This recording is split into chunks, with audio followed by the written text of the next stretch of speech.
Chapter 1. Fog, Bells, and a Closed Heart. The fog lay low and thick over London that Christmas Eve, curling around chimneys and drifting through narrow lanes like a living thing. It softened the edges of the city, muffling the clatter of carriage wheels and the calls of vendors closing up their stalls. Lamplight hung in little halos in the mist, and the faint sound of bells rang out from distant churches, their notes blurred by the damp air. In the midst of this dim, gray evening sat a counting house in a cold little side street, where the day's work was not yet done. Inside, hunched over a high desk, Ebenezer Scrooge wrote in a ledger with an ink-stained pen. The room was narrow and close, with tall shelves of account books pressing in on either side. A single coal burned weakly in the grate, offering more smoke than warmth. Scrooge himself was as austere as the room he inhabited. He was a thin, wiry man with a sharp nose, tight mouth, and eyes that glinted like cold metal under shaggy brows. The lines on his face were etched as deeply as the figures in his ledgers. His clothing was neat but worn, his cravat tied so tight it seemed to squeeze what little color might have lived in his cheeks. In a small adjoining space sat his clerk, Bob Cratchit, a slight man wrapped in a thin, frayed coat, his fingers red from the cold. He bent over a tall stool and a higher desk, copying entries by hand, breathing on his fingers now and then to keep them moving. His candle burned low, and the meager fire did little more than glow faintly beneath a heap of ash. "A very Merry Christmas, Uncle." "God save you," cried a cheerful voice, breaking the steady scratching of pens and the drip of melting fog from the windowsills. Scrooge looked up, startled, and scowled as the door opened to admit his nephew, a young man named Fred, his cheeks flushed from the cold and his eyes bright with good humor. Snowflakes still clung to his coat. "Bah," said Scrooge, turning back to his papers. "Humbug. Christmas a humbug, Uncle." Fred laughed, shrugging off his coat and stepping into the room. "You don't mean that, I'm sure." "I do," said Scrooge. "Merry Christmas. What right have you to be merry? What reason have you to be merry? You're poor enough." Fred grinned easily. "Come, then, what right have you to be dismal? What reason have you to be morose? You're rich enough." Scrooge sniffed and made a dismissive noise.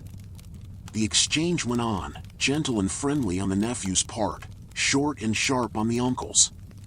Fred spoke of Christmas as a kind, forgiving, charitable, pleasant time, of the warm feelings it stirred in people, and the good it did. Scrooge answered with curt phrases and a skepticism that seemed hardened by years of practice. At last, Fred extended an invitation. "Come dine with us tomorrow, Uncle. We'd be honored to have you." "Never," snapped Scrooge. "I'll see myself in." He bit off the rest with a huff. "Good afternoon." Fred sighed softly, though he did not lose his smile. "I'm sorry you feel that way. I have never quarreled with Christmas, nor with you, Uncle, and I will keep my Christmas cheer no matter what you say. A Merry Christmas, Uncle, and a Happy New Year." "Good afternoon," Scrooge repeated, colder than the room itself. Fred nodded to Bob Cratchit with genuine warmth. "A Merry Christmas to you, sir." Bob, who had paused his writing and listened with shining eyes, bobbed his head. "And to you, sir, and your good lady," he said shyly. When Fred had gone, the door had barely closed before another knock came, quieter, more hesitant. Two gentlemen entered, hats in hand, coats dusted with snow, introducing themselves as representatives of a charitable effort to provide food and warmth for the poor. "At this festive season of the year, Mr. Scrooge," one began, "we should make some provision for the poor and destitute, who suffer greatly at the present time. Many thousands are in want of common comforts, sir." "Are there no prisons?" Scrooge asked, without looking up. "Plenty of prisons," the gentleman answered, taken aback. "And the union workhouses?" Scrooge continued. "Are they still in operation?" "Yes, still," said the gentleman uneasily. "I wish I could say they were not." "Then they are enough," said Scrooge. "I help to support those institutions. They cost enough. Those who are badly off must go there." "Many can't go there, and many would rather die," the gentleman said quietly. "If they would rather die," said Scrooge coldly, "they had better do it, and decrease the surplus population." The gentlemen exchanged a glance of dismay. They tried again, but it was no use. Scrooge dismissed them with a final, icy refusal. They left, disappointed but not surprised. Outside, the afternoon deepened into evening. The fog thickened, the lamplighters moved down the street. Inside, the room grew dim, and finally Scrooge grudgingly allowed that it was time to close. "You'll want all day tomorrow, I suppose," he said to Bob Cratchit, as the clerk snuffed his candle and reached for his hat. "If quite convenient, sir," Bob answered, twisting his hands together. "It's not convenient," Scrooge snapped. "It's not fair. If I were to stop half a crown for it, you'd think yourself ill-used, I'll be bound." Bob smiled faintly. "It's only once a year, sir." "A poor excuse for picking a man's pocket every 25th of December," said Scrooge. But after a moment he waved a bony hand. "Very well. Be here all the earlier next morning." "Oh yes, sir." "Thank you, sir," Bob said, his relief genuine. He hurried out into the cold, eager to return to his family in the warmth of their small home, such as it was. Scrooge, meanwhile, locked up the office. He stepped into the street, wrapped himself in his cloak, and made his way through the fog toward his lodgings. The air bit at his cheeks, the snow underfoot was thin and mixed with black and ice, but he took no notice of it beyond what was necessary to avoid slipping. Children ran past, laughing, chasing each other with handfuls of snow. Scrooge brushed by them like a shadow, untouched by their joy. He lived in rooms that had once belonged to his partner, Jacob Marley. The building was old, dark, and half empty, a gloomy pile tucked back from the street. A heavy door opened onto a courtyard, and beyond that, a narrow staircase crept up to his chambers. As Scrooge approached the door that night, key in hand, something made him pause. The brass knocker, which he had seen every day for years, seemed to change as he looked at it. The metal shape shifted, and instead of an ordinary ring and plate, he saw, clear as daylight, the face of Jacob Marley. Marley's eyes stared out at him, pale and motionless, yet strangely alive. The lips moved as if to speak, though no sound came. The hair, usually tied back neatly in life, seemed to float about his head, as if seen through water. Scrooge blinked, and the face was gone. It was just a knocker once more, dull and ordinary. He shook his head, muttering to himself. "Humbug," he said, though his voice was not entirely steady.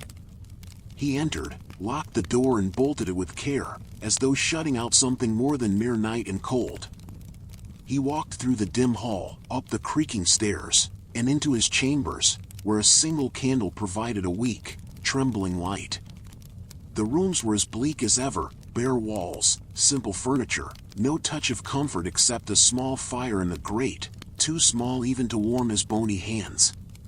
Scrooge ate a lonely supper, a thin gruel, before settling himself in his worn armchair beside the fire. He wrapped his dressing gown tighter around him and glanced about the room. Every shadow seemed to shift. The dying firelight painted strange faces in the coals. The old bell in the corner, which had not rung in years, hung silent. He told himself it was nothing. A trick of the eyes. A reflection of the day's talk of Marley, whose name had been on the sign outside their office for years after his death. "Bah," he muttered. "Humbug." Yet as he sat there, the old bell began to tremble. At first it was only the faintest shiver, hardly enough to be seen.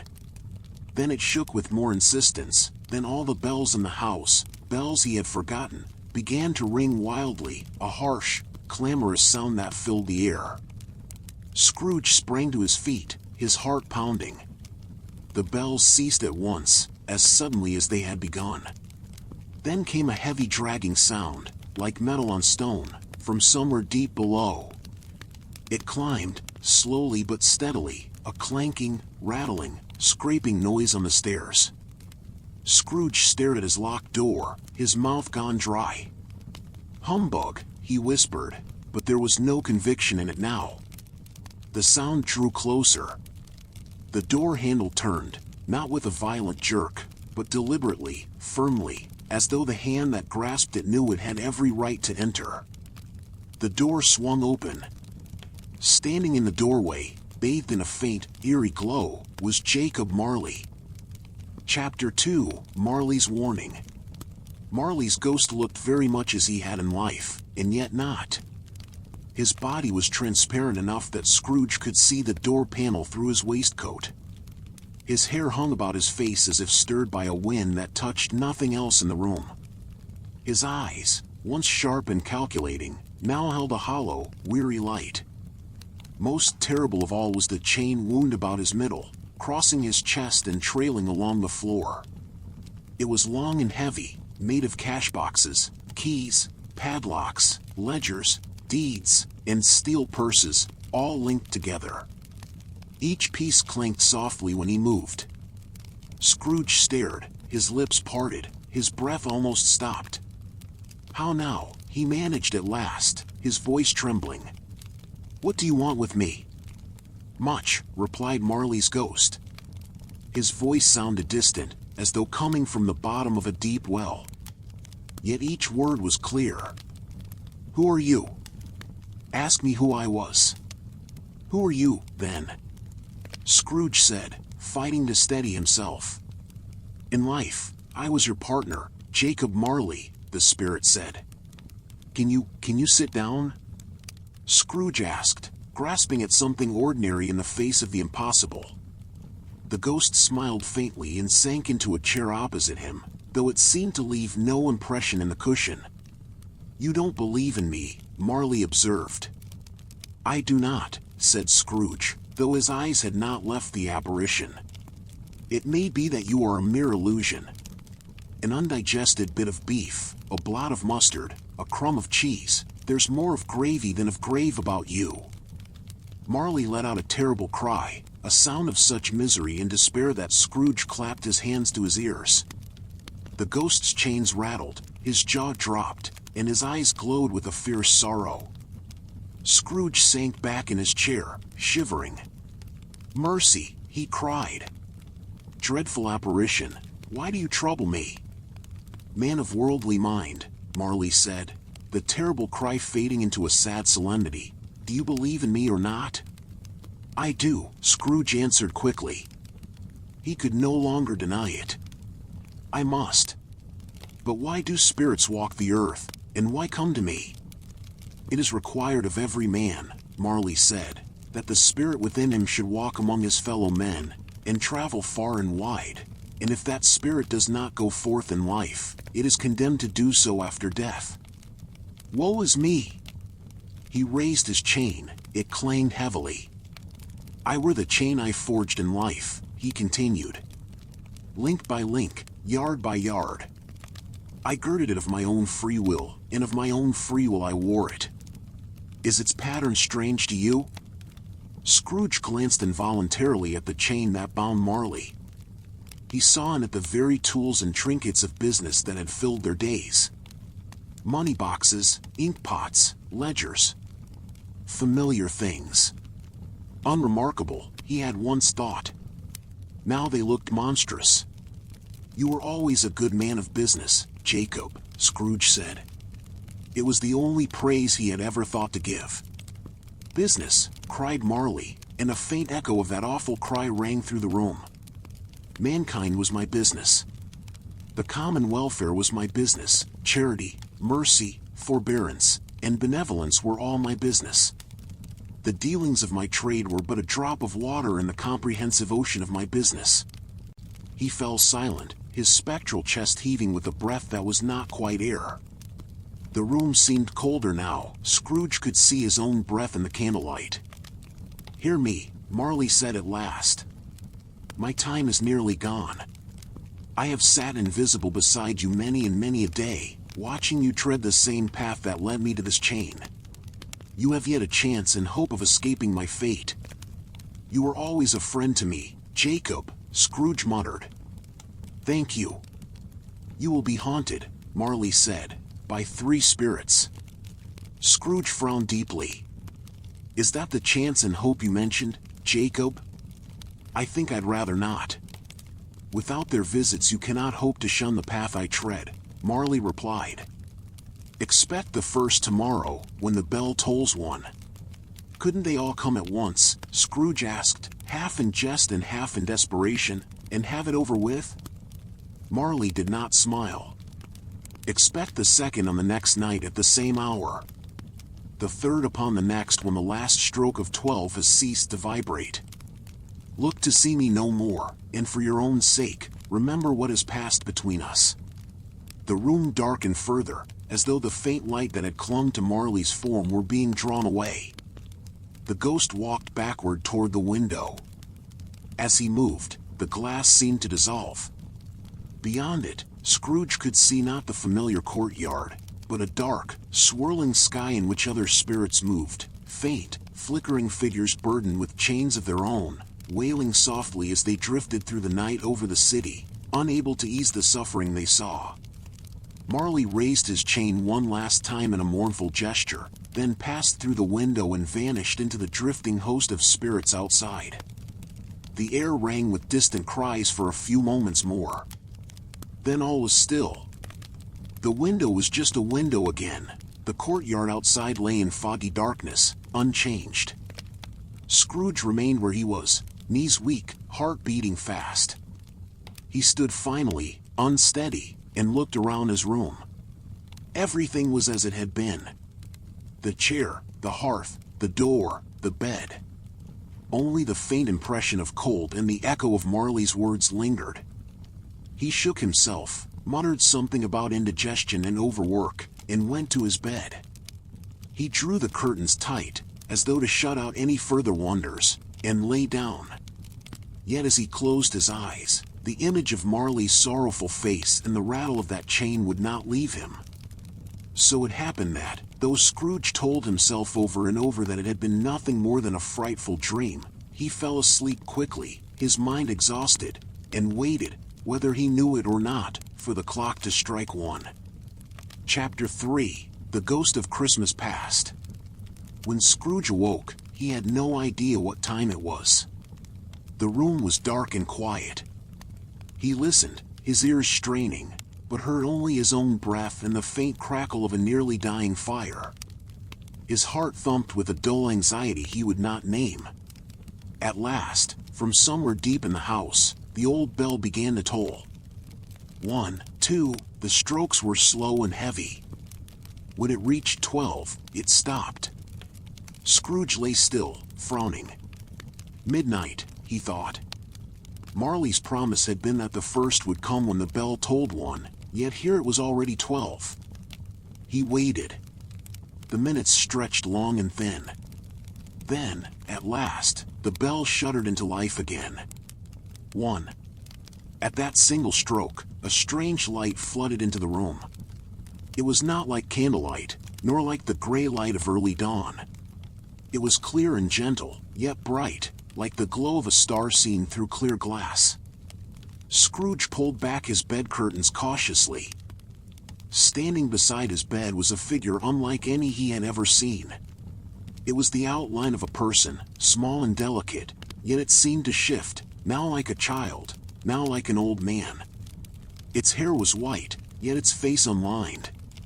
From its crown sprang a jet of clear light, as if a candle burned there without consuming it. It wore a simple white tunic, bound with a luminous belt. "Are you the spirit, whose coming was foretold to me?" Scrooge asked.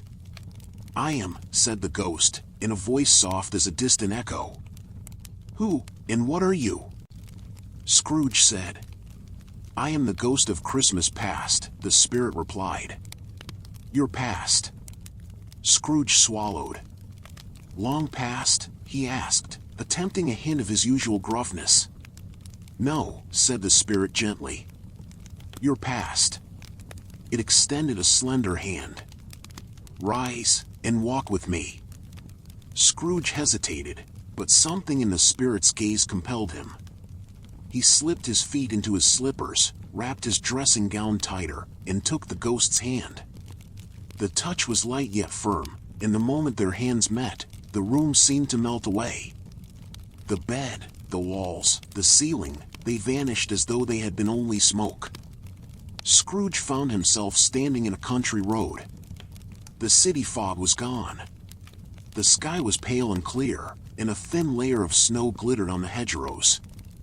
The air was sharp and fresh, filled with the distant sound of voices and the jingle of harness bells. Good heaven, Scrooge murmured. I was a boy here. His eyes widened. The road before him led to a small town, with a church spire rising beyond it. There, in the distance, was the very school he had attended as a child. He recognized every gatepost, every tree. Memories came flooding back. The spirit watched him, its gentle light steady. Your lip is trembling, it observed. And what is that upon your cheek? Nothing, Scrooge muttered, brushing at his face. A cold wind, that's all. They walked along the road, unseen by the travelers who passed them, cart drivers, farmers, boys on ponies. Scrooge saw his younger self among a group of children laughing together as they trudged home for the holidays, their books slung in bags, their faces bright. They passed near, and Scrooge stared at the boy he had been, thin but not yet hardened, with a hopeful look in his eyes. Look, he said hoarsely. There's Ali Baba. And there, Valentine and his wild brother, Orson. He chuckled faintly, remembering stories he had once loved. He spoke half to himself, half to the ghost, as though surprised by his own memory. The scene shifted. They stood now in a large, bare schoolroom. The desks were empty, the chairs pushed back. Outside, the sky was growing dim, and the cold seeped through thin window panes. In a corner by a feeble fire sat a solitary boy, hunched over a book. It was Scrooge, younger than the one they had just seen, left behind when the others went home. There he is, whispered Scrooge. Poor boy.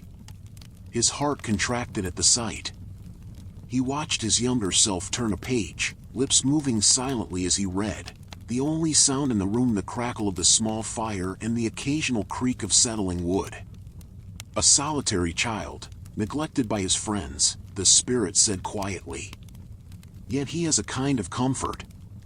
Yes, said Scrooge. Yes, he did. He saw the faded imaginings of his youth, the characters of stories sitting beside the boy, filling his lonely hours with adventure and companionship that flesh and blood friends had not offered. The scene shifted again. The boy grew older, still alone in the cold schoolroom.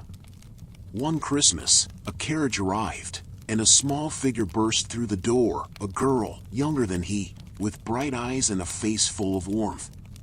She ran to him and threw her arms around his neck. Dear, dear brother, she cried. Fan, whispered the older Scrooge, watching, a tremor in his voice. Yes, it is your sister, said the spirit. The girl in the memory laughed and kissed the boy's cheek. I've come to bring you home, dear brother, she said, breathless with excitement. Father is so much kinder than he used to be. He spoke so softly to me one night that I wasn't afraid to ask him once more. And he said you could come home. Home for good and all. We're to be together for Christmas, and never have you shut up here again. The boy's face lit with joy, cautious at first, then blazing like a sudden fire. He embraced his sister, his eyes shining. Always a delicate creature, the spirit said, watching Fan's animated figure. But she had a large heart. So she had, said Scrooge. You're right. I will not deny it, spirit. She died a woman, the ghost said softly, and had, as I think, children?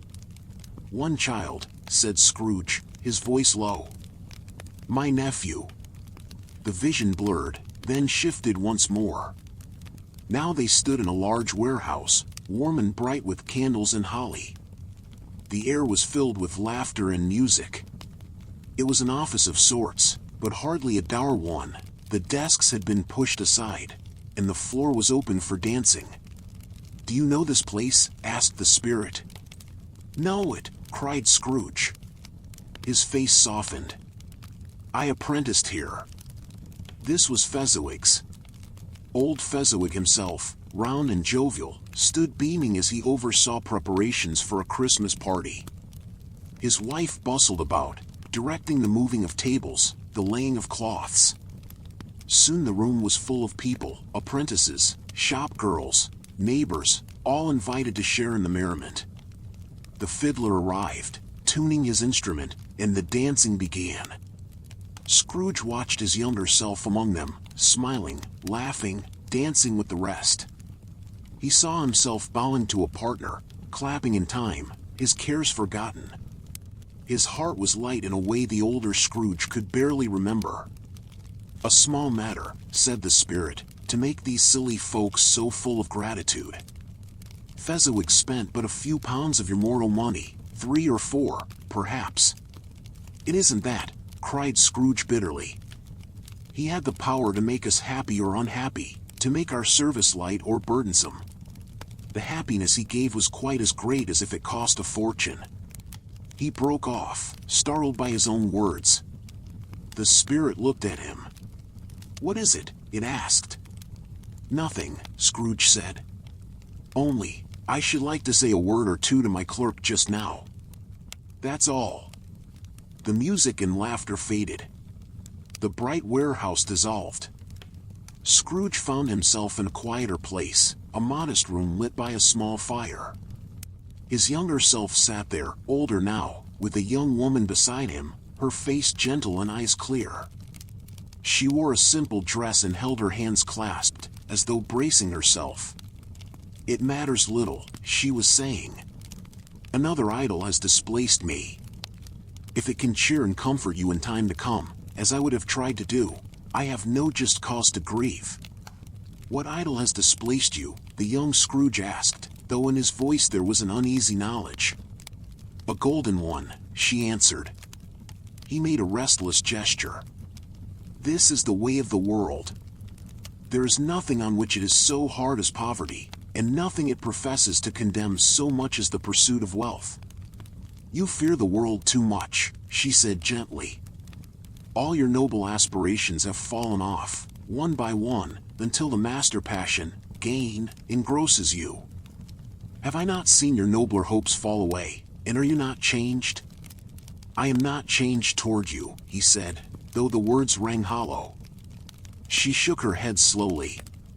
Our contract is an old one. It was made when we were both poor and content to be so. You are not what you were. Your love for me was a part of your earlier self. That self is gone. If you were free today, tomorrow, yesterday, can you honestly say you would seek me out and try to win me? He said nothing.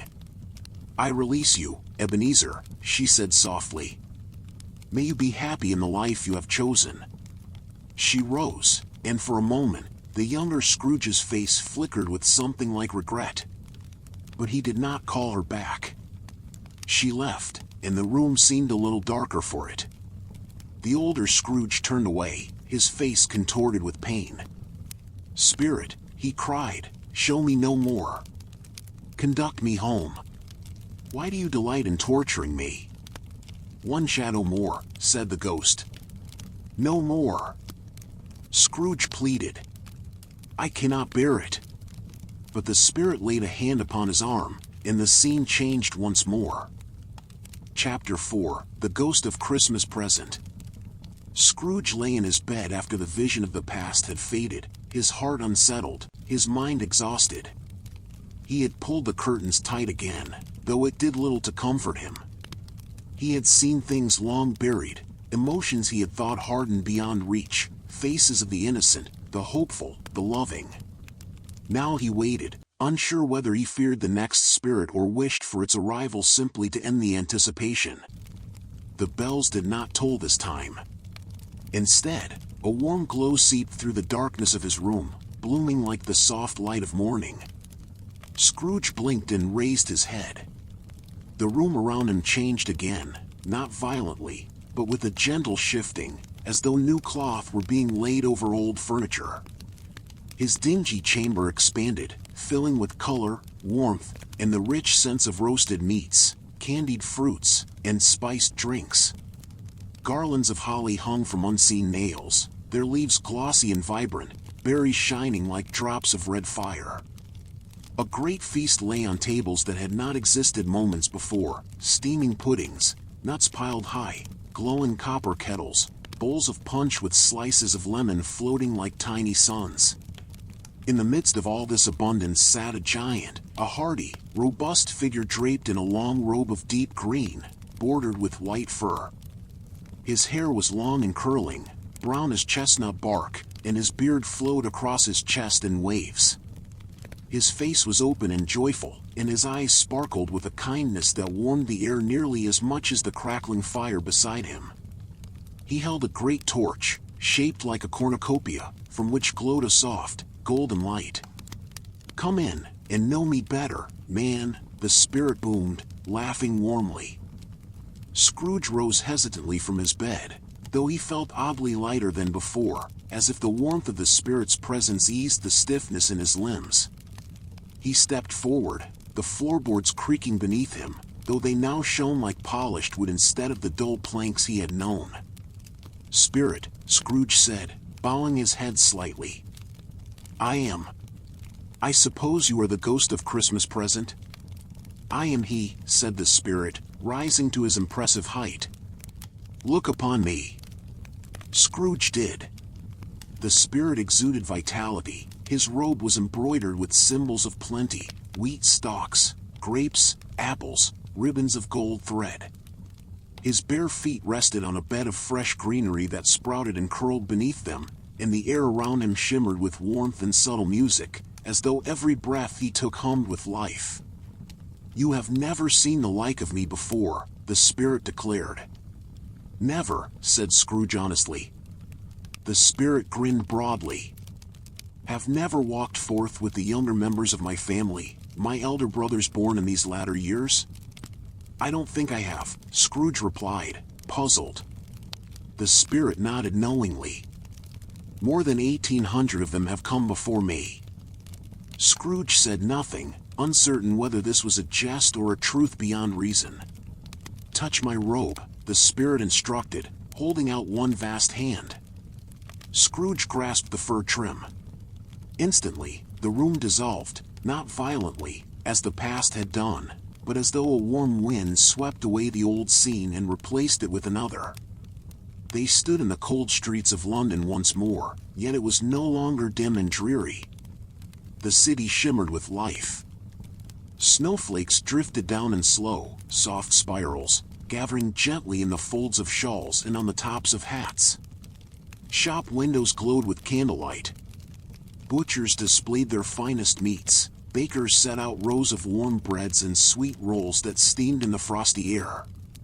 Children ran about in clusters, their laughter ringing out like bells, pulling sleds, tossing snowballs, trailing behind adults laden with parcels wrapped in twine. Everywhere there was a brightness Scrooge had rarely noticed. The spirit's torch emitted a golden haze that seemed to settle over people as they passed, making their faces brighter, their spirits lighter. When a quarrel broke out between two men over a bumped shoulder, the spirit waved his torch gently, and the anger faded, replaced by mutual apologies and even a shared laugh. "Is it in your power to make them so?" Scrooge asked softly. The spirit smiled modestly. "Not in my power alone. But I give a little cheer where I may. A drop of kindness in the cup of life." They moved across the city, unseen by all. The spirit sprinkled the light from his torch upon meals, gatherings, and humble celebrations, no matter how small the group. Scrooge watched families preparing feasts, children rehearsing songs, old neighbors exchanging small gifts. Then, the spirit led him to a narrow street Scrooge had passed often but never truly seen. They entered a tiny dwelling, modest and worn, but filled with warmth. This was the home of Bob Cratchit. Inside, Mrs. Cratchit worked over a simmering pot, her cheeks rosy from the heat. Two of the Cratchit children, Belinda and Peter, set the small table with mismatched plates, polishing each one as though it were fine china. The youngest children, Martha and Lizzie, chased each other around the chairs until their mother shooed them gently away. Then entered Bob Cratchit, wearing his threadbare comforter despite the warmth of the room. In his arms he carried little Tiny Tim, perched carefully on Bob's shoulder, clutching his father's coat with one small hand and holding a little crutch in the other. Tiny Tim's face was pale, his limbs slight, but his smile was bright and earnest. "Why, bless your heart alive, my dear," Mrs. Cratchit exclaimed, "how late you are." "We had quite the day, my love," Bob said cheerfully. "But we're all home now, ready for the feast." Tim smiled softly, leaning his head on Bob's shoulder. "God bless us, everyone," he said in a small voice. The spirit turned his eyes toward Scrooge. Though he said nothing, the look carried a sorrow that pierced Scrooge deeper than he wished to admit. They watched the Cratchit family gather around their small table. The feast was meager by many standards, just a small goose, a few potatoes, and a pudding scarcely larger than a fist, but the joy with which they received it made it seem a banquet fit for lords. "Such affection," Scrooge murmured. "Yes," the spirit said quietly. "They have little, but they have much." The family toasted Scrooge, though Mrs. Cratchit made a face as she did. Bob insisted on including him, out of gratitude for the employment that helped sustain them. Scrooge felt a blush rise to his cheeks. "Spirit," he said, "tell me. Tiny Tim, will he live?" The spirit's cheerful expression dimmed, and he sighed. "I see a vacant seat," said the spirit, his voice low, "in the poor chimney corner. And a crutch, without an owner, carefully preserved." "No," whispered Scrooge, feeling a sharp pang in his chest. "If these shadows remain unaltered by the future," the spirit said gravely, "the child will die." Scrooge grasped the spirit's robe more tightly. "No, say he will be spared." The spirit looked at him sadly. "What then? If he is to die, he had better do it and decrease the surplus population." Scrooge recoiled, recognizing his own words thrown back at him. But deep shame filled him, shame unlike any he had ever known. The spirit placed a gentle hand on his arm. "Are you softened now?" he asked. Scrooge could not speak. He could only nod. The scene shifted once more. They passed through countless humble homes where Christmas was celebrated with gratitude and unity, no matter the poverty shared. Scrooge saw sailors at sea gathered around a lantern, exchanging small tokens, miners deep underground singing carols, people in hospitals, workhouses, prisons, all touched by the spirit's torch, if only for a moment. At last, Scrooge noticed something odd about the spirit. The giant, who had seemed so robust, now appeared older. His hair streaked with silver, his beard longer, his skin lined. "Are spirits' lives so brief?" Scrooge asked. "My life upon this globe is very brief," replied the ghost. "It ends tonight." "Tonight?" Scrooge echoed. "Tonight at midnight. The time draws near." As the final chime approached, Scrooge saw, beneath the spirit's robe, two small figures crouched low, gaunt, ragged, and trembling. "Spirit," Scrooge whispered, "what are they?" The spirit lifted his robe to reveal them fully, a boy and a girl, skeletal, starved, with desperate eyes. "This boy is ignorance," the spirit said solemnly. "This girl is want. Beware them both, but most of all beware the boy, for on his brow I see that written which is doom unless it be erased." Scrooge trembled. "Have they no refuge? No resource?" "No refuge," the spirit replied. "No resource." Then the bells began to toll. The room darkened, the spirit's form flickered like a candle in wind. "My time is done," said the ghost of Christmas present. And as the last chime fell silent, the spirit vanished, extinguished like a flame, leaving Scrooge alone in darkness. Chapter 5: The Ghost of Christmas Yet to Come. Scrooge found himself alone once more. The warmth that had filled the air during the visit of the ghost of Christmas present had faded, replaced by a stillness so deep it seemed to press against his chest. The room was dark, colder than before, and the silence carried a weight that made him afraid to breathe too loudly. He waited. The clock ticked on, each second sounding louder than the last. Shadows stretched unnaturally along the walls, pooling in corners where candlelight dared not reach. Scrooge's heart beat faster, not from surprise this time, but from dread. He knew what, or who, was coming. At last, the air itself seemed to thicken. A dark shape gathered near the foot of the bed, tall and unmoving. Slowly, it took form, a towering figure draped head to foot in a deep black robe, its folds heavy and impenetrable, like night itself given substance. The hood hung low, concealing the face entirely. One pale, skeletal hand extended from the darkness, pointing silently forward. Scrooge shrank back against his pillows. "Are you the spirit whose coming was foretold to me?" he whispered. The phantom did not answer. It only inclined its head slightly. "I fear you more than any specter I have seen," Scrooge continued, his voice trembling. "But I know your purpose is to do me good, if I am able to bear it. Will you not speak to me?" The spirit remained silent. Scrooge swallowed and forced himself upright. "Lead on," he said hoarsely. "The night is waning fast, and I wish to learn what I may." The spirit's hand pointed outward. At once, the familiar room dissolved, and Scrooge found himself standing in the heart of London once again. But this London was different. The streets were not filled with cheerful bustle or festive glow. The sky was overcast, heavy with low, oppressive clouds. The air felt damp and lifeless, and even the sounds of the city seemed muted, as though muffled by grief or indifference. They stood near the exchange, where several men were gathered outside a counting house. Well-dressed, prosperous, and unconcerned, they spoke in low, casual tones. "Did you hear?" one said. "Old Scratch finally died." "When?" asked another. "Last night, I believe." "Well," said a third with a shrug, "it was bound to happen sooner or later. He lived long enough." "Any idea when the funeral is?" the first asked. "I suppose so.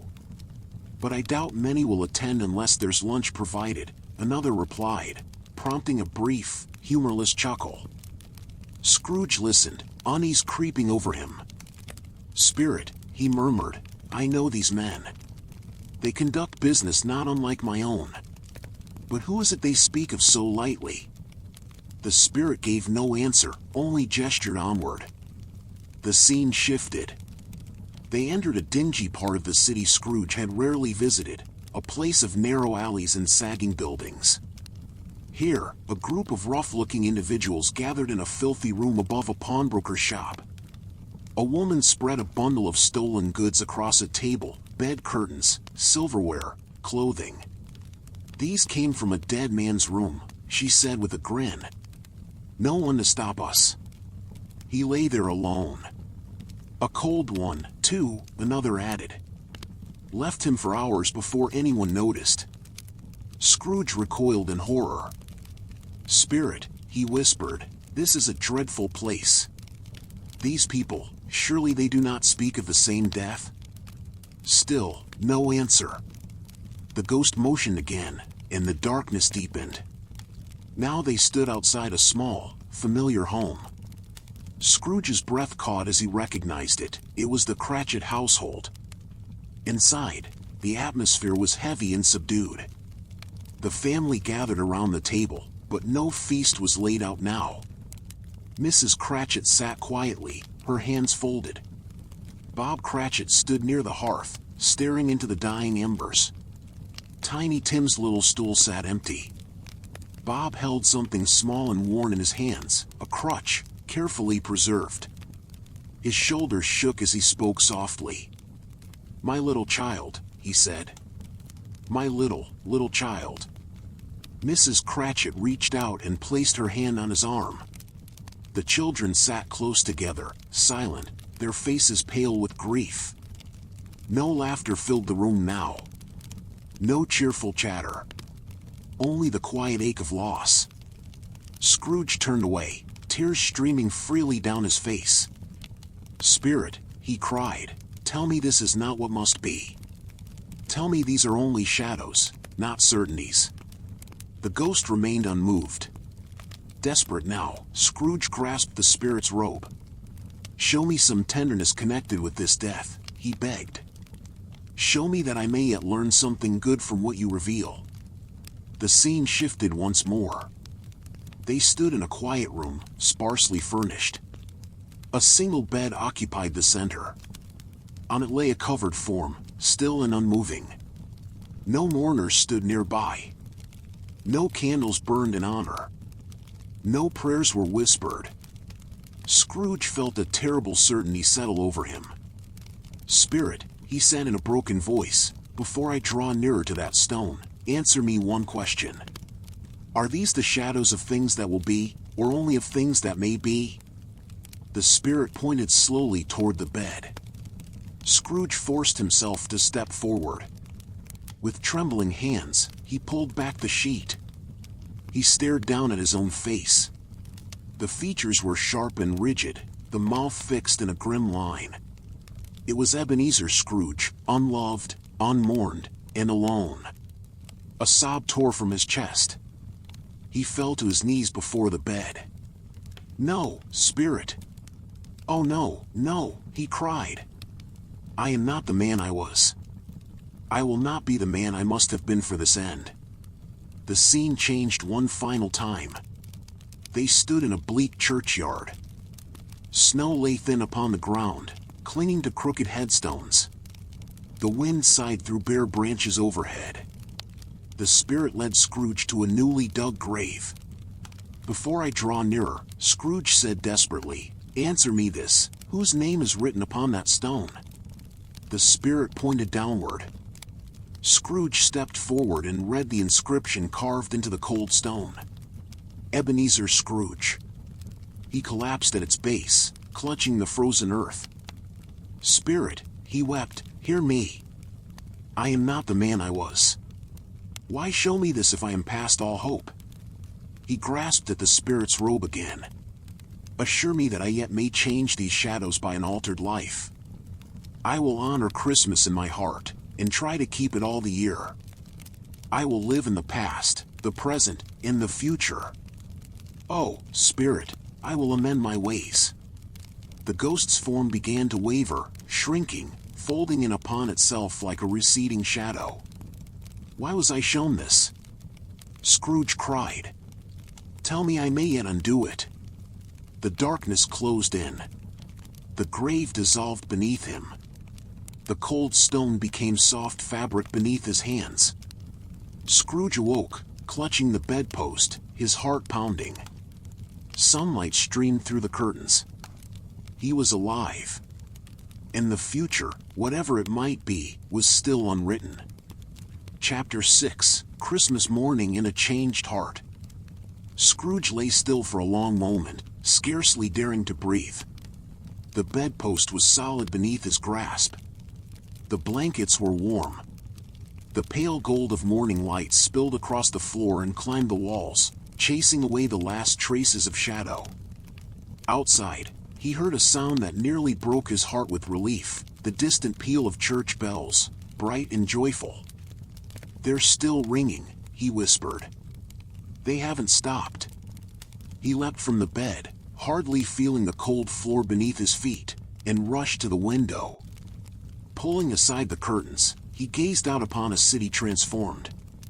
Snow lay fresh and clean upon the rooftops, and the sky shone with a clear winter blue. People moved briskly along the streets below, bundled in scarves and coats, laughter and greetings carried on the crisp air. "It's Christmas Day!" Scrooge cried, his voice ringing with wonder. "I'm not too late." He laughed, a sound so strange and unfamiliar to his own ears that it startled him. He pressed a hand to his chest, feeling his heart beating fast, alive with something he had not known for years. "I will live in the past, the present, and the future," he said aloud. "The spirits of all three shall strive within me." Oh, Jacob Marley, heaven and the Christmas season be praised for this. He dressed himself with unusual care and speed, his fingers trembling not with age but with excitement. When at last he was ready, he paused, looking about his once bleak chambers. They seemed different already, brighter, less oppressive, as though the walls themselves had breathed easier. Scrooge stepped into the street, his face alight with a joy so sincere that passers-by glanced at him in surprise. A young boy ran past, laughing. "Boy!" Scrooge called, his voice warm and eager. The boy stopped, eyeing him cautiously. "Yes, sir?" "Do you know the poulterers on the next street but one, at the corner?" "I should hope I do," the boy replied, grinning. "An intelligent boy," Scrooge said delightedly. "Do you know whether they've sold the prize turkey, the great one that hangs in the window?" "What, the one as big as me?" the boy laughed. "The very one," said Scrooge. "Is it still there?" "It is, sir." Scrooge clapped his hands together. "Then go and buy it, and have it sent to Bob Cratchit's house. I'll give you £half-a-crown if you come back in less than 5 minutes." The boy vanished like a shot. Scrooge walked on, scarcely able to contain his happiness. He greeted strangers with cheerful nods. He wished passers-by a Merry Christmas, and to his astonishment, they returned the greeting warmly. He paused outside the churchyard and looked at the gravestones dusted with snow. His gaze lingered on one in particular, not his own, thank heaven, but he bowed his head nonetheless. "I will remember," he murmured softly. Before long, he found himself at the door of his nephew Fred's house. He hesitated only a moment, his old shyness creeping in, then lifted the knocker and rapped firmly. Fred himself answered, his face bright with surprise.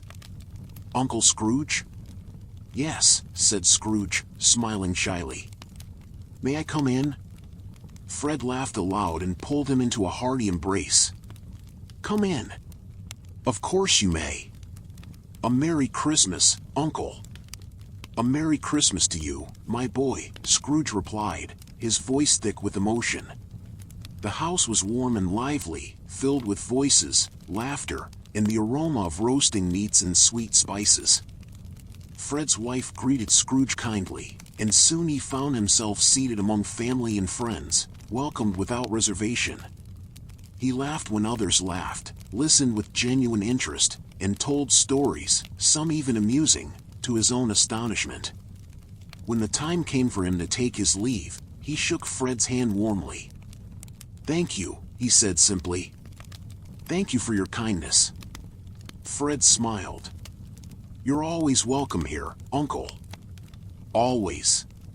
Scrooge returned home briefly, changed into his coat, and made his way toward the Cratchits' modest dwelling. His heart beat fast, not with fear, but with anticipation. He approached quietly and knocked. Bob Cratchit answered, startled to see his employer standing on the doorstep, bundled against the cold, eyes bright and earnest. "Mr. Scrooge!" Bob exclaimed. "Merry Christmas, Bob," Scrooge said gently. "May I come in?" Bob stepped aside at once, scarcely believing his ears. Inside, Mrs. Cratchit and the children looked on in astonishment as Scrooge entered, removing his hat respectfully. "I hope you'll forgive this intrusion," Scrooge said, glancing around at the small room, now fragrant with food and filled with warmth. "I wish to see you all, and to bring some cheer." At that moment, the door burst open again, and the boy returned, breathless, announcing the delivery of the enormous turkey. Mrs. Cratchit gasped. The children stared wide-eyed. Bob stood frozen, his mouth opening and closing without sound.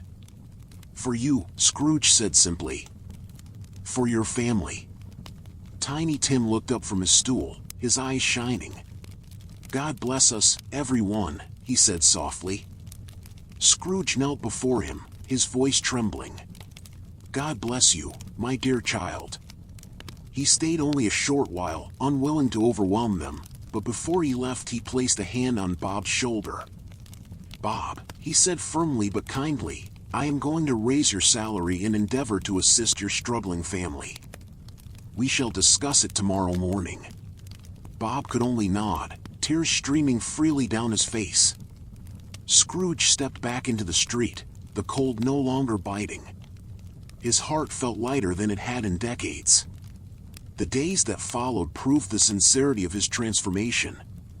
He became as good a friend, as good a master, and as good a man as the city had ever known. He honored Christmas not with excess, but with generosity of spirit. He listened. He gave. He forgave. And Tiny Tim, who had been so fragile, grew strong and well, with Scrooge as a second father to him, watching proudly from the sidelines. Some people laughed at Scrooge's change at first. He let them laugh. His own happiness was reward enough. And it was always said of him afterward that he knew how to keep Christmas well, if any man alive possessed the knowledge. As the bells rang each year and snow fell softly upon London streets, Ebenezer Scrooge would smile, warmed by hearth and heart alike, remembering the long night when mercy came to him wrapped in shadow and light. And so, with peace restored and kindness renewed, this tale comes gently to rest, like a candle dimmed at dawn, leaving behind only warmth, hope, and the quiet promise of redemption.